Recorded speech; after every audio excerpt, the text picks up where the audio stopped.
Right.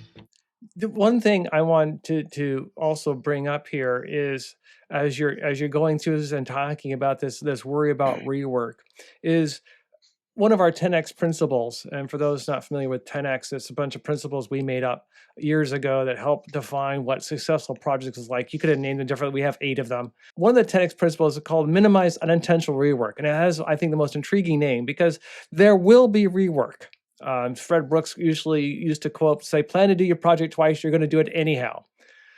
There will be rework. The question is how much of it's intentional versus how much is it unintentional? And usually the trade-off between the two of intentional is that for every hour of intentional, you can buy down 5 to 10 hours of unintentional rework.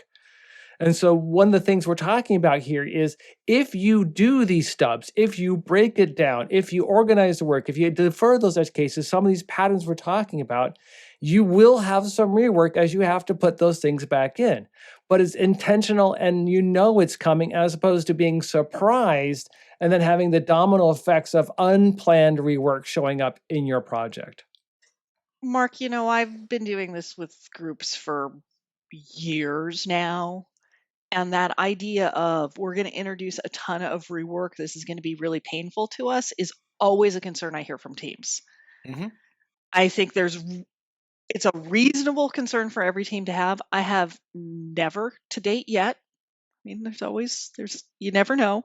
I've never not been able to sit down with a team and work through some of their own examples and find ways to do decomposition that balance the product owner's needs and balance their technical concerns, right? It's just a matter of getting dirty in the work. It's really hard to give an example here, but once you get into the work and you get into the details of it, you'll get those emergent concerns, right? Like there's some architecture work we need to do here. Or I had a team once that was building an API and they hadn't sat down and kind of built the pattern out for it. And so they were getting very concerned and they needed to spend a half of a sprint to do that kind of thing. So sometimes you'll find some technical stuff that you have to do. And every once in a while, I always tell teams you get one infrastructure story from me.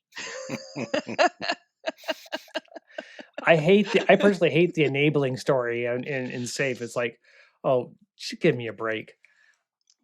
But sometimes you need one, right? If you're in something I hear you. brand new, It's a crutch, but don't go this like drinking out straight out of the bottle. You're just like, no, you don't really want to go there. I'll give But them one. you could. I'll give them one. Yeah, I give them one. Right. But then the second one has to build something on top of it that actually crosses the layers of the system and has a meaningful aspect of value that means something beyond the team's idea of, well, we built code. Code should be valuable. What I find interesting is a lot of difficulty I see in splitting stories isn't so much when I have a single Scrum team.